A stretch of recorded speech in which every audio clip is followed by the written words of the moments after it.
আলহামদুলিল্লাহি রাব্বিল আলামিন একবার কমপক্ষে, মানে প্রথমে আল্লাহর প্রশংসা করবেন, তারপর একবার দরুদ পড়বেন আল্লাহুম্মা সাল্লি আলা মুহাম্মাদ ওয়া সাল্লিম, তারপর হাত তুলে দোয়া শুরু করবেন।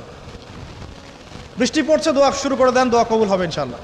আজান দিয়েছে, আজান এবং একামতের মাঝখানের সময়টা আছে, এই সময়টা কাজে লাগান, দোয়া কবুল হবে ইনশাআল্লাহ। নামাজে দাঁড়িয়েছেন, সেজদায় গিয়েছেন, সেজদায় দোয়া করেন, দোয়া কবুল হবে ইনশাআল্লাহ। প্রশ্ন করে অনেকে যে ভাই সেজদায় কি বাংলায় দোয়া করা যাবে?